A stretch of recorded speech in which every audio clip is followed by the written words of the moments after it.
Son objectif est de valoriser le capital humain conformément aux ambitions du programme Simandou 2040. C'est une action très ambitieuse dont on va parler dans un instant.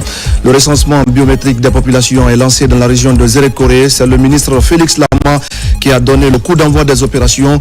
Il appelle à une grande adhésion des populations pour la réussite de la campagne. Et puis c'est parti à Kindia.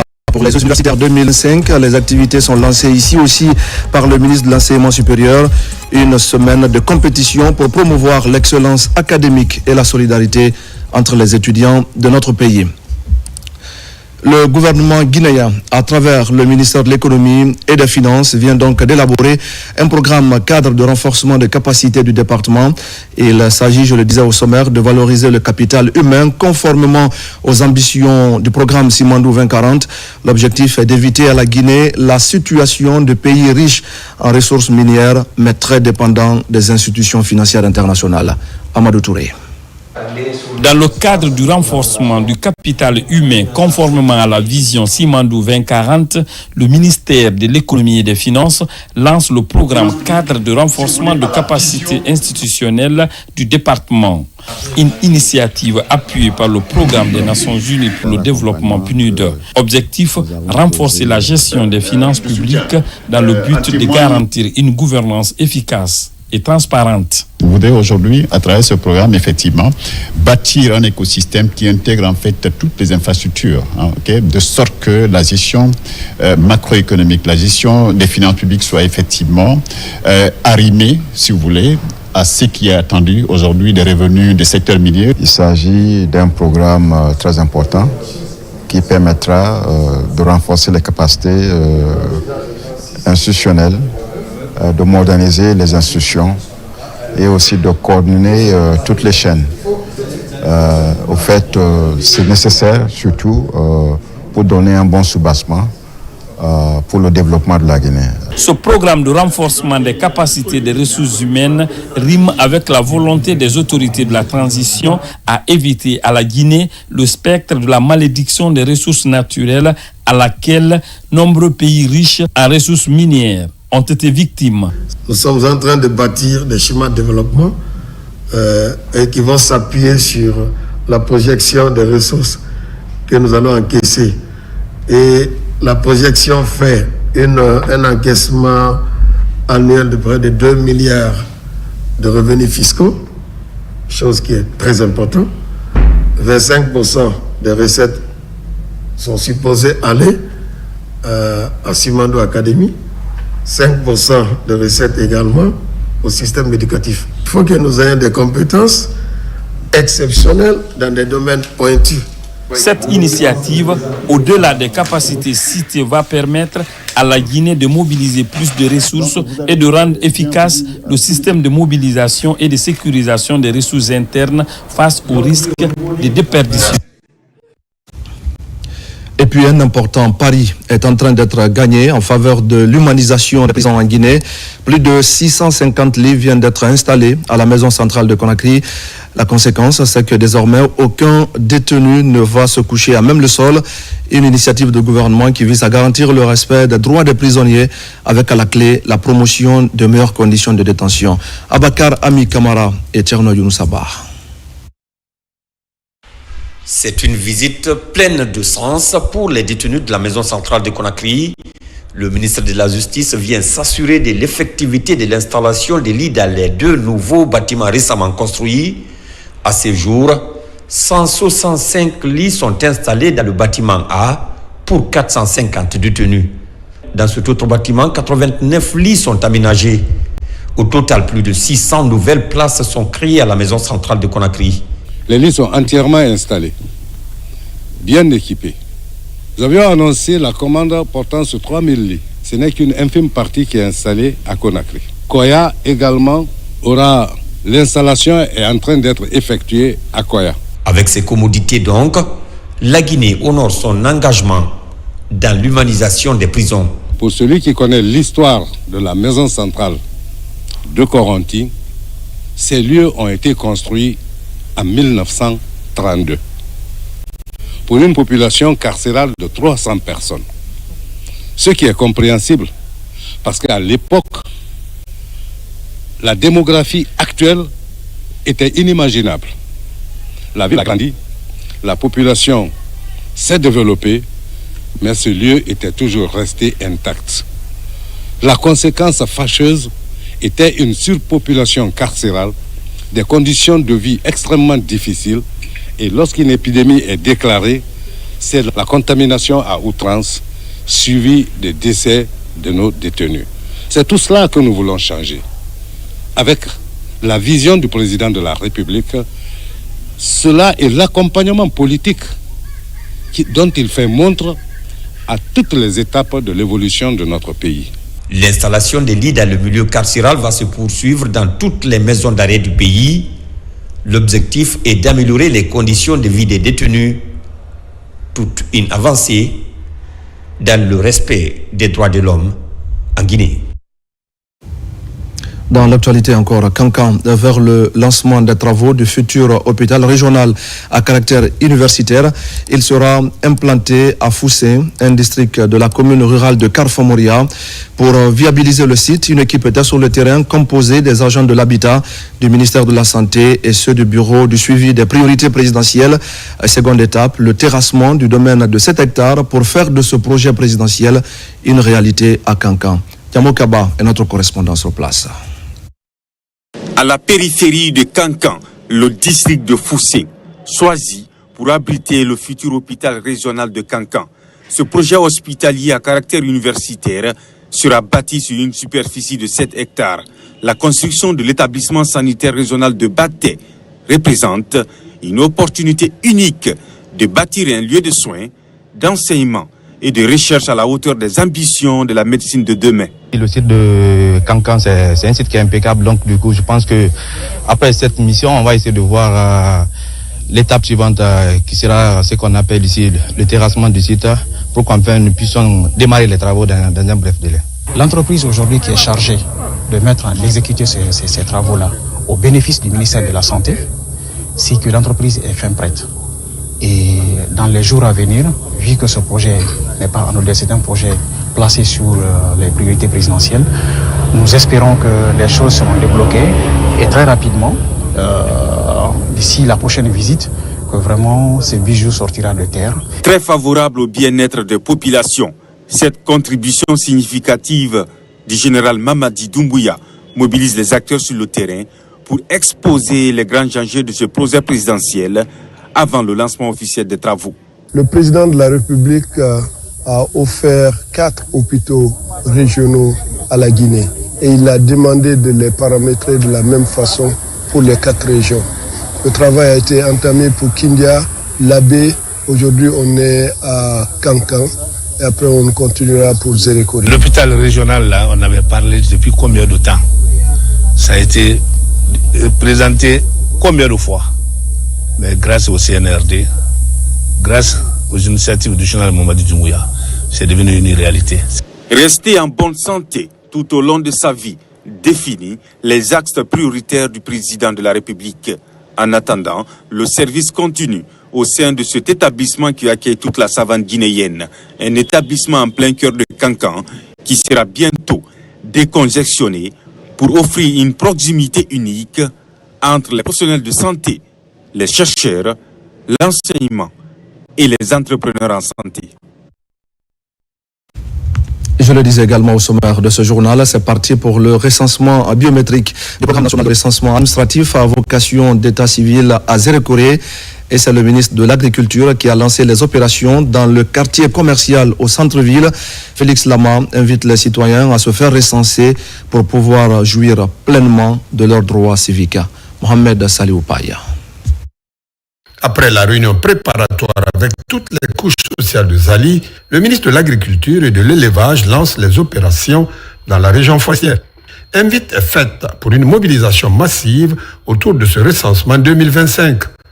C'est au quartier commercial que le ministre Félix Lama, en compagnie des autorités régionales, préfectorales et communales, des notabilités et populations, s'est acquitté de son devoir citoyen. C'est un acte citoyen que je viens d'accomplir ici à Zérékori dans le quartier commercial en me faisant enrôler afin que je puisse bénéficier d'une identité physique, mais également que je puisse figurer sur la liste électorale qui sera issue de ces recensements. J'invite donc toute la population de Zérékoré à sortir massivement pour se faire recenser, pour se faire enrôler. Pour ce recensement, on a besoin de 3 documents essentiels. Nous avons besoin soit de l'extrait de naissance, qu'il soit classique ou bien biométrique, ou un jugement supplétif avec transcription, ou un certificat de nationalité. Pour ceux qui n'ont pas d'extrait, qui n'ont pas d'acte de naissance, qui n'ont pas de jugement, qui n'ont pas de certificat de nationalité, passent au niveau des fiches d'identification des personnes sans acte. Les superviseurs communaux vont récupérer avec eux, vont essayer de déposer au niveau de la justice. La transcription se fera au niveau des communes. Pour l'inclusivité des opérations, les autorités locales sont engagées à mobiliser les citoyens à se faire recenser. Nous, on va continuer à dire à tous les agents, à tous ceux qui sont impliqués dans ce processus de recensement, la presse, publique, privée, même les crieurs publics, ils sont concernés pour la mobilisation. Le ministre de l'Agriculture et de l'Élevage a visité quelques carles installés dans les différents quartiers où quelques citoyens se sont déjà fait recenser. J'étais la première personne à être enrôlée dans ce quartier. Tout s'était très bien passé par la grâce de Dieu. Pour l'accomplissement de ce devoir citoyen, 526 carles sont déployés dans la région de Zérékoré, dont 98 dans la commune urbaine, et 526 agents assureront le bon déroulement des opérations de ce recensement biométrique. Remise officielle d'une route communautaire de 6 km à Tormelin, c'est une sous-préfecture de Fria, une action de désenclavement qui soulage les populations souvent confrontées à des difficultés de mobilité et d'autres désagréments causés par des accidents de circulation. On fait le point avec Nabilaï Moussa Kamara. C'est le soulagement pour les populations de Tormelin, plus précisément celles de Wulunkobi et des villages environnants. Des localités qui sont désenclavées par cette route communautaire de plus de 6 km réalisée par la société Top Guinée Mining. Une façon pour cette entité de remplir sa responsabilité sociétale envers les localités impactées. Il y a des centaines de camions qui roulent tous les jours sur la route minière. Donc vivre avec les personnes aussi sur la route, c'est un dégât, c'est un risque. Également le côté économique, puisque les communautés, la plupart d'entre elles, c'est des paysans qui font l'agriculture, qui font des activités lucratives. Il faut faire les échanges entre le centre urbain et les villages. Reliant le district de Wulunkobi au secteur de Baladougou, cette route communautaire va contribuer à réduire les accidents de la circulation entre les villages. La réhabilitation de cette route s'inscrit en droite ligne de notre politique globale de développement communautaire.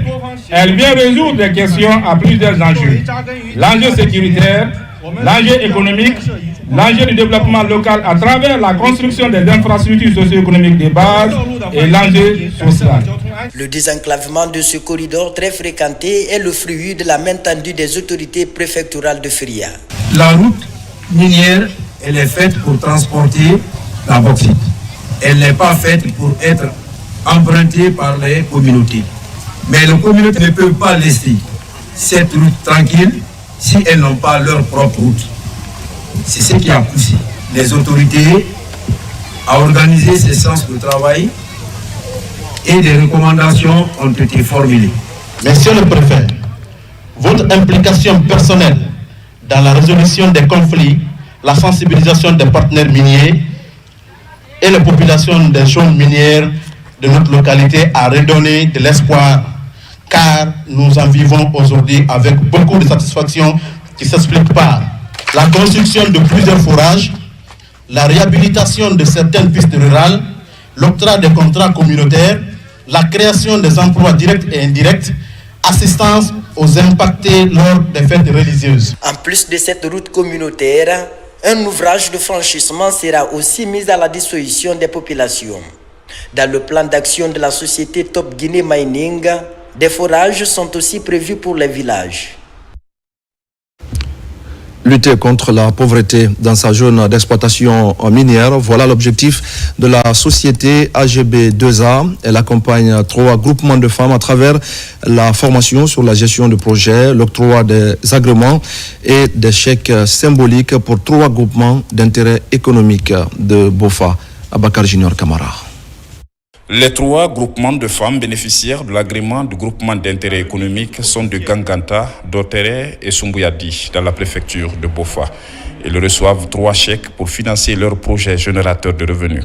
Ils bénéficient de la générosité de la société minière AGB2A qui inscrit l'autonomisation des femmes, des communautés impactées dans les priorités de leurs responsabilités sociétales. On a beaucoup souffert, mais depuis l'arrivée de cette société, elle nous a beaucoup aidés dans l'éducation pour les fourrages.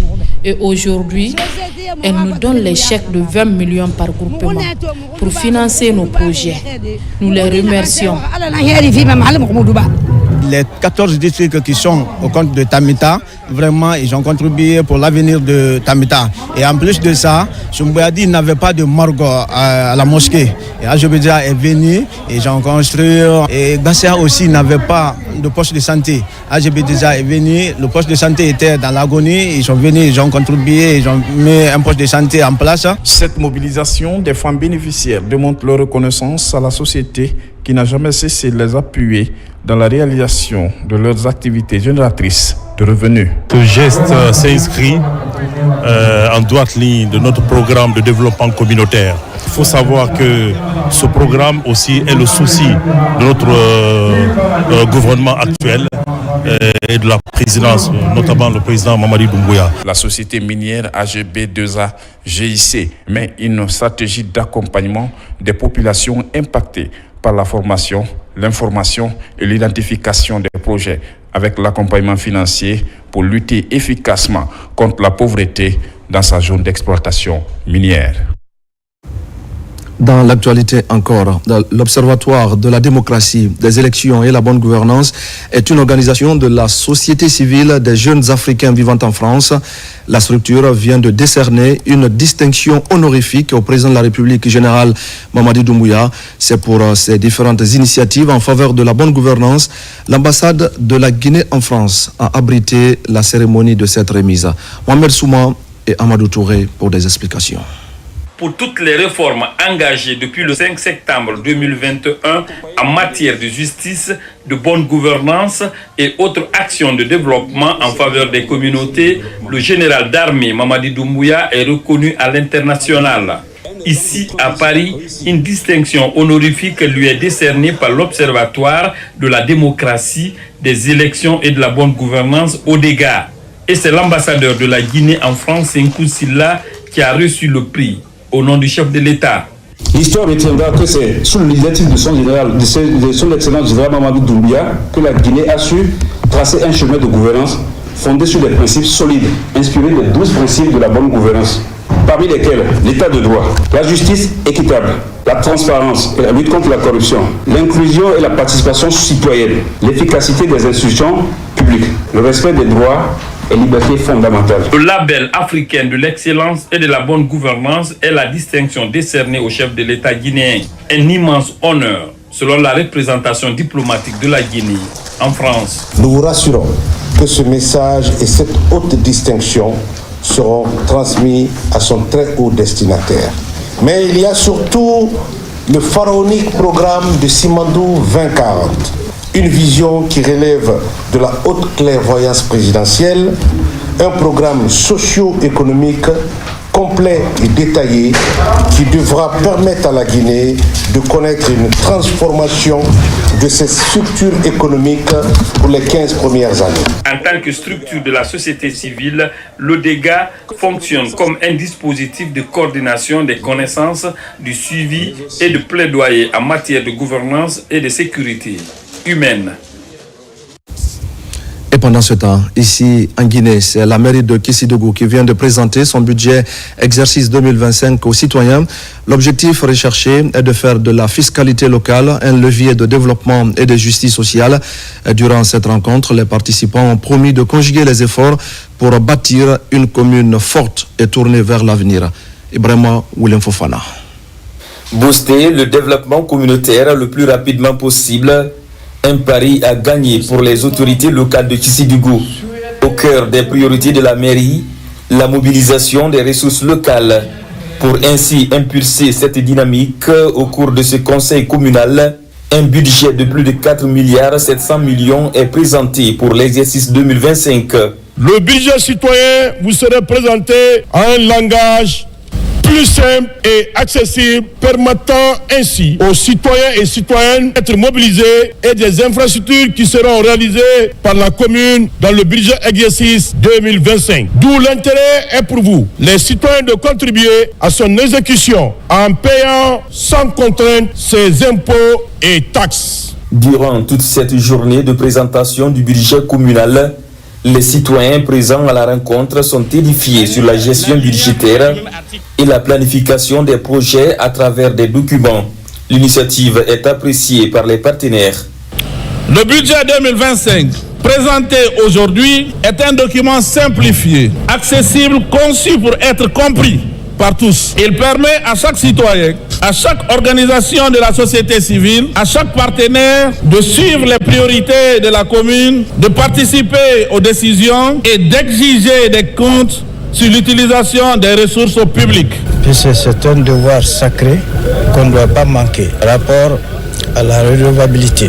Avec ce montant de plus de 4,7 milliards, il est prévu de faire beaucoup d'investissements dans plusieurs infrastructures sociales de base.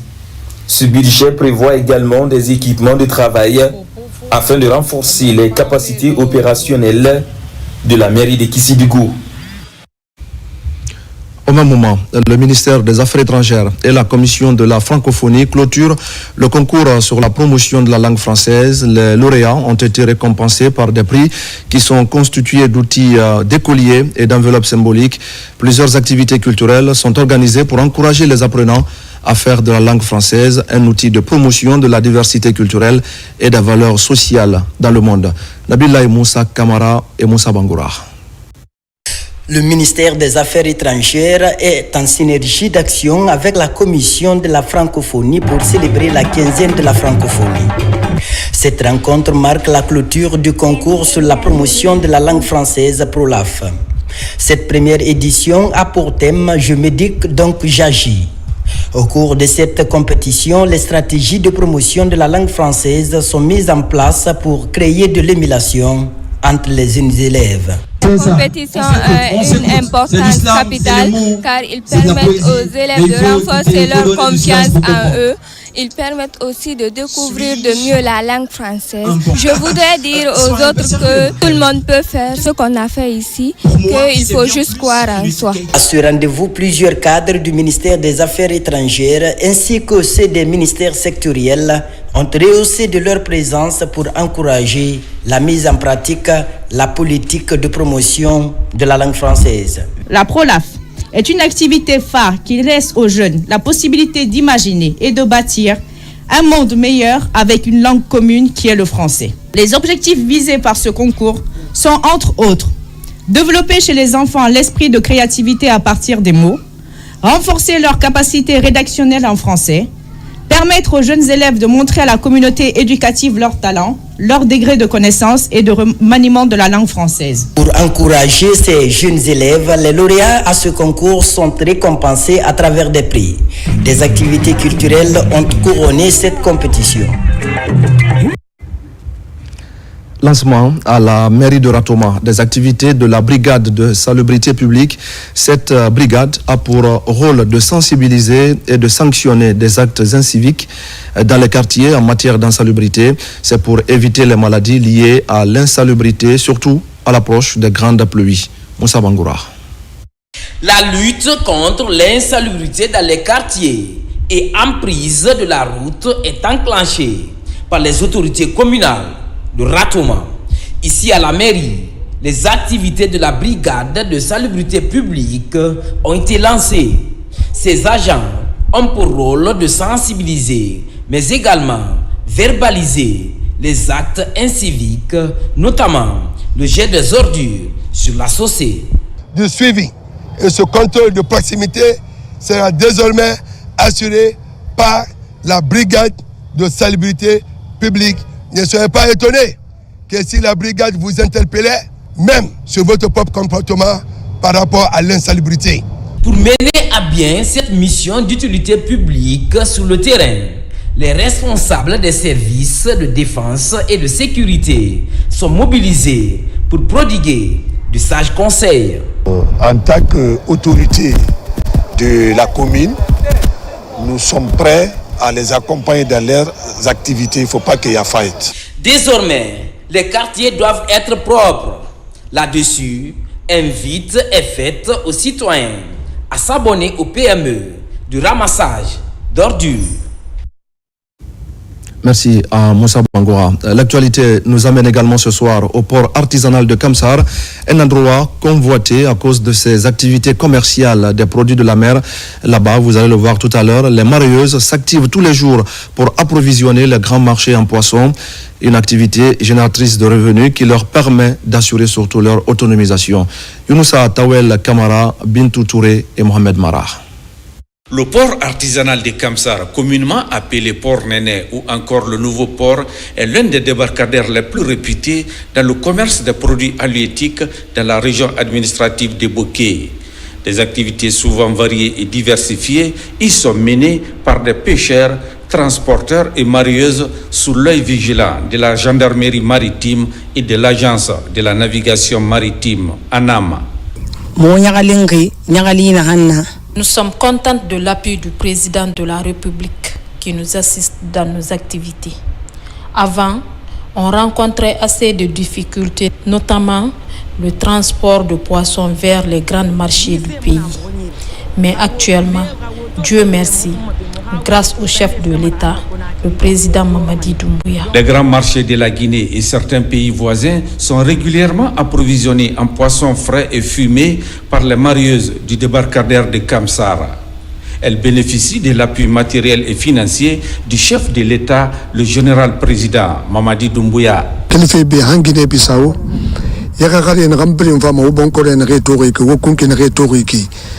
Ce port a une grande importance pour le pays. Les colis de poissons fumés que vous voyez vont partout en Guinée. C'est grâce à la volonté des marieuses de ce port qui sont à pied d'œuvre tous les jours pour soulager les consommateurs. Au niveau de la mer, nous nous réjouissons beaucoup depuis l'arrivée des nouvelles autorités parce que les accidents sont minimes compte tenu de ce que notre direction apporte en matériel. À quelques semaines de grandes pluies, la direction régionale de l'ANAM de Boké envisage des mesures de sécurité comme la distribution des gilets de sauvetage en vue de minimiser des accidents éventuels en mer. Et on va parler maintenant de la production du soja. Cette céréale peut bien réussir dans notre pays et sa production connaît une certaine croissance. Des champions agriculteurs de plusieurs préfectures viennent même de boucler une formation axée sur la façon de booster leur rendement. Il s'agit, en termes clairs, de leur apprendre comment cultiver le soja, qu'est-ce qu'il faut faire, qu'est-ce qu'il ne faut pas faire. De retour de Mamou, voici les explications de Mamadou Alpha Baldé.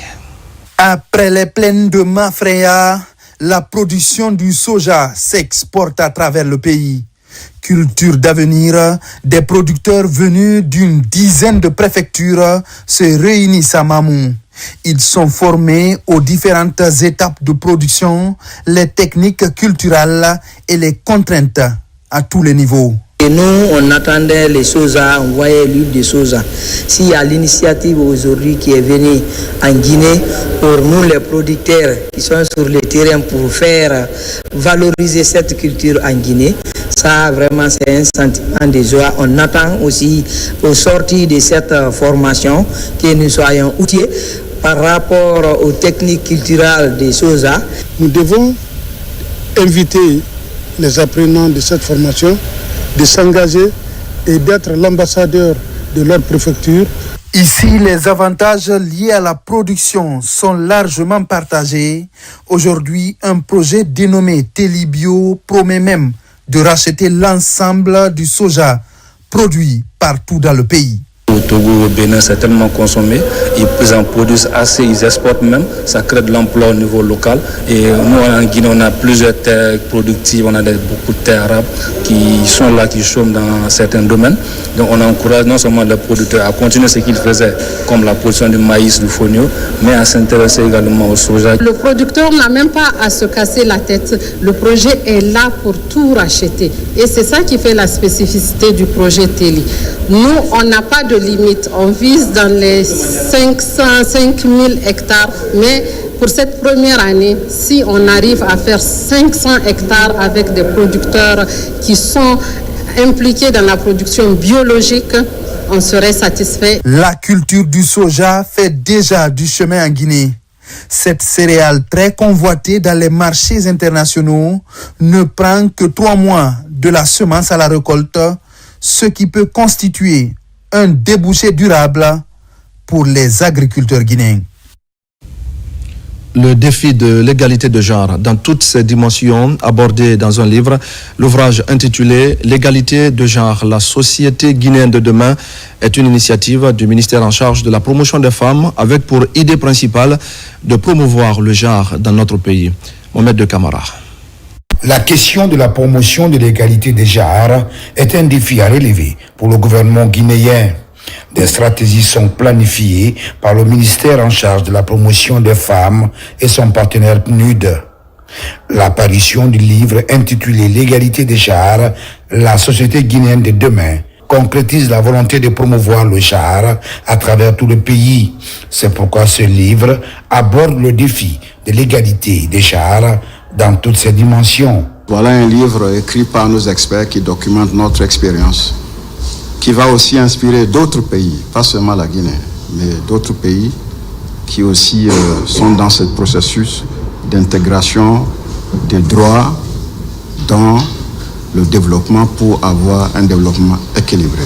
Le livre sur le genre est conjointement initié et édité par le ministère de la Promotion féminine, de l'enfance et des personnes vulnérables et le Programme des Nations Unies pour le développement. Je remercie le Programme des Nations Unies pour le développement pour son soutien constant. C'est un partenariat solide, fondé sur des valeurs partagées qui nous aident à progresser de manière concrète. Ce livre nous conforte dans la voie que nous avons choisie. Il nous pousse à aller plus loin, à faire mieux et surtout à ne jamais relâcher nos efforts. C'est une belle responsabilité que vous me confiez aujourd'hui et je la reçois avec humilité et détermination. La vulgarisation de ce document précieux va s'opérer dans les jours à venir, notamment au cours du rendez-vous des 72 heures du livre prévu pour bientôt à Conakry. Et voilà qui nous amène à cette autre question. Comment favoriser l'autonomisation économique des femmes afin qu'elles contribuent efficacement à leur propre épanouissement? La direction des KEF mène des réflexions dans ce sens. Une rencontre avec les partenaires a permis à la direction de réaffirmer son engagement en faveur de la promotion des droits de la femme. Sona Sagno. Comment favoriser l'autonomisation économique des femmes afin qu'elles contribuent à leur épanouissement et au développement du pays? Tel est l'objectif de cette rencontre. Ce projet émane d'une réflexion collective entre la direction de la KF et de Sounou Assurance. La stratégie consiste à informer et à sensibiliser les apprenantes des KF. Au niveau du ministère de la Promotion féminine, à travers les KF, pour former les filles et les femmes à des filières. Donc c'est une aubaine pour nous les femmes de Guinée avoir nos filles qui n'ont pas eu la chance d'aller à l'école. Cette année, la première action au sein des KF, donc c'est une action de mentoring. Nous avons la chance d'être accompagnés par 5 dames exceptionnelles au parcours inspirant et qui sont venues aujourd'hui partager avec ces jeunes filles et ces jeunes femmes dans le KF de Cameroun leur expérience, leur expertise pour aider ces femmes également à se construire. Ce projet marque une étape importante dans la promotion promotion des droits des femmes et leur intégration dans tous les aspects de la société. Tout au long de cette journée, ces femmes inspirantes ont partagé leur expérience et leurs perspectives avec les apprenantes des CAEF. Moi, j'appelle à toutes les femmes qui sont à la maison, qui ne font rien, pour ne pas que tu pars au marché, revendre quelque chose. Tu ne peux pas gagner beaucoup de revenus, mais si tu apprends un métier qui est comme la couture, la coiffure, tu peux gagner quelque chose. Qui dit autonomisation dit se prendre en charge. Nos filles prendront conscience, je leur fais appel d'apprendre les métiers ou aller à l'école, apprendre quelque chose pour leur vie. Les centres d'autonomisation et d'entrepreneuriat féminin restent un cadre idéal pour les filles et femmes à se positionner vis-à-vis des défis qui pourraient s'imposer à elles dans la vie courante. À Conakry, le premier forum de l'emploi a regroupé plusieurs étudiants diplômés et les entreprises locales. C'est une initiative ambitieuse qui vise à contribuer à l'employabilité des jeunes étudiants pour le développement socio-économique en Guinée. Ces participants ont été outillés en techniques fiables pour qu'ils soient compétitifs sur le marché de l'emploi. Mamadou Saliouba. L'approche innovante axée sur l'employabilité des jeunes étudiants prend forme dans le pays. Le tout premier forum de l'emploi est lancé dans ce sens. Il vise à établir une passerelle entre le milieu estudiantin et celui socio-professionnel. Une tribune d'échange d'idées entre les étudiants et les entreprises locales.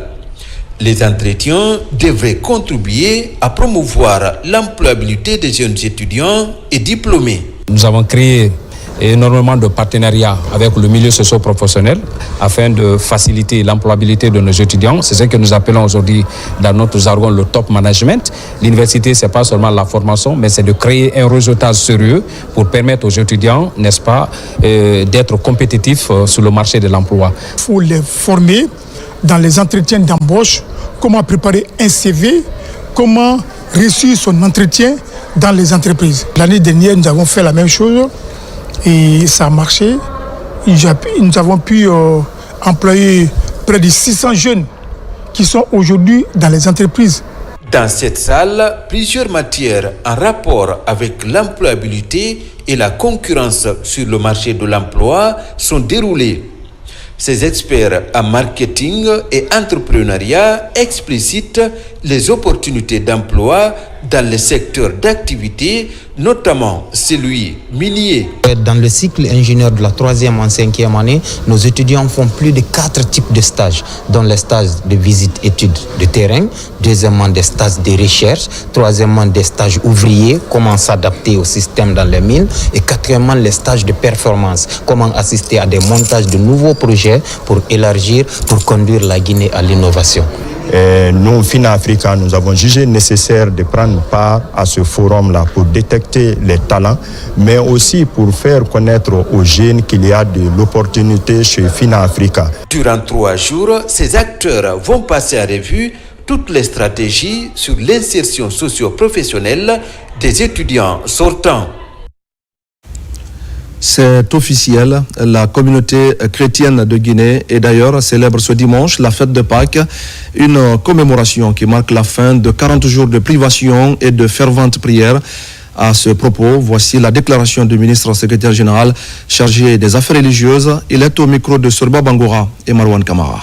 Chers chrétiennes et chrétiens de Guinée, chers compatriotes, la marche vers Pâques prend fin ce dimanche 20 avril 2025, après 40 jours de jeûne, de pénitence, de l'aumône, de sacrifices et de prières.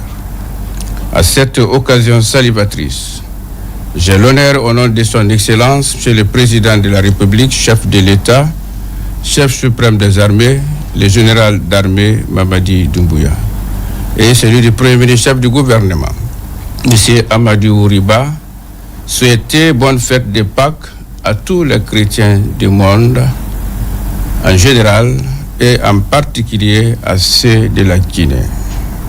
Chers fidèles chrétiens de Guinée, le voyant peuple de Guinée et le gouvernement en particulier vous remercie pour toutes vos prières ferventes en faveur du gouvernement, de la paix, de l'unité nationale et de cohabitation pacifique pour une Guinée émergente et prospère.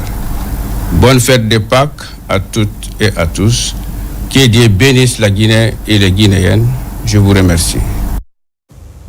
C'était le 3e titre de ce journal. La 9e édition des Jeux universitaires est officiellement lancée ce samedi à Kindia. C'est le ministre en compagnie de plusieurs personnalités qui a procédé au lancement de la compétition. Le match d'ouverture s'est joué entre l'université de Kindia et celle d'Amadou Dieng de Conakry. La Fédération régionale africaine des sports universitaires était également représentée à cette rencontre. Mounir Bari, Amara Kobasouma. Dans la ville de Zagreb, la 9e édition des sports universitaires est lancée. Tout a commencé par un carnaval géant qui est parti du centre-ville jusqu'à l'université de Foulaya, en compagnie de membres de son cabinet, des recteurs, des directeurs généraux et certains anciens footballeurs guinéens. Le ministre de l'Enseignement supérieur donne le coup d'envoi de la compétition. Elle est placée sous le thème Jeunesse universitaire guinéenne, moteur de l'élan vers 2040. Vous savez que nous sommes dans la période de recensement, donc il est important pour nous de sensibiliser les étudiants à aller se faire recenser pour qu'ils puissent non seulement renseigner la base de données du gouvernement dans un esprit de planification, mais également et surtout ce qui est important, exprimer leur citoyenneté entièrement. C'est une belle année parce que vous avez plusieurs institutions qui se retrouvent ici et il y a plusieurs disciplines, il y a d'ailleurs plus de disciplines que d'habitude. Fair play, c'est les consignes que nous donnons aux étudiants athlètes aujourd'hui. Nous sommes très satisfaits de la mobilisation qui a été faite de part et d'autre. Nous avons plusieurs institutions d'enseignement supérieur public et privé qui prennent part à cette compétition aujourd'hui. À l'ouverture de cette compétition qui a connu la présence de la Fédération africaine des sports universitaires, l'université haute est opposée à celle de Amadou Dieng. C'est une fierté pour moi de recevoir l'ensemble des universités de la Guinée, qu'elles soient publiques ou privées, dans la région administrative de Kindia. Les activités sportives comme les activités scientifiques font partie des missions que vous avez bien voulu confier aux institutions d'enseignement supérieur, Excellence Monsieur le ministre, en Guinée, dans le but de corroborer un principe majeur, un esprit sain dans un corps sain. Cette 9e édition des sports universitaires devrait être une tribune pour la promotion des talents sportifs au sein des universités du pays. Au menu de ces rendez-vous sportifs et culturels, plusieurs disciplines sont mises en pratique par ces étudiants venus des universités du pays. Merci à Mounir Bari. J'ajoute que les équipes féminines et masculines de l'université de Kindia ont remporté les matchs d'ouverture 2-0 pour l'équipe masculine et 5-0 pour l'équipe féminine de l'université de Foulaya. La compétition se poursuit donc dans une atmosphère de détente et de convivialité. Mesdames et messieurs, c'est la fin de ce journal. Merci à tous de l'avoir suivi. Et je vous retrouve demain pour d'autres actualités de la Guinée, notre paradis, terre de richesse et d'innovation. Et je vous souhaite à tous de passer une belle soirée en compagnie de nos programmes.